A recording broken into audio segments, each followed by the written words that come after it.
आज खूप दिवसांनी म्हणजे जवळपास एक महिनाभरानंतर मी घराच्या बाहेर पडतेय.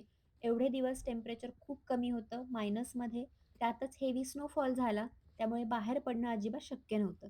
महत्त्वाच्या कामांसाठीच म्हणजे शाळा, ऑफिस किंवा ग्रॉसरी आणण्यासाठीच बाहेर जायचो, पण ते सुद्धा कारमध्येच.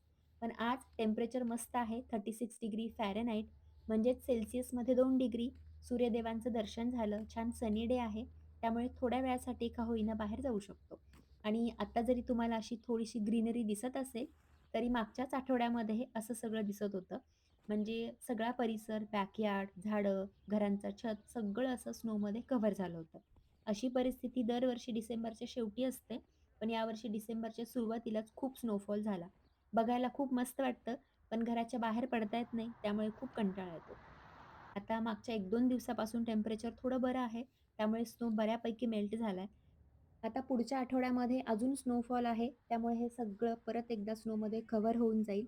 हा रस्ता माझ्या मुलीच्या शाळेचा, शाळा सुटण्याची वेळ झाली आहे, त्यामुळे आम्ही मुलांना घ्यायला आलोय. शाळा अशी रोडच्या पलीकडे आहे. या रोडवर बरंच ट्रॅफिक असतं, त्यामुळे टीचर रस्ता क्रॉस करून देतात मुलांच्या सेफ्टीसाठी. सध्या क्रिसमस सीझन आहे, त्यामुळे रोज काही ना काही क्रिसमस रिलेटेड ॲक्टिव्हिटी असते. ती दाखवायची एक्साइटमेंट तर आहेच, पण आज टेम्परेचर मस्त असल्यामुळे बाहेर खेळता येईल, त्यामुळे मुलंसुद्धा खूप खुश आहेत. तर असा होता एक छोटासा ब्लॉग. परत भेटू पुढच्या ब्लॉगमध्ये. तोपर्यंत धन्यवाद.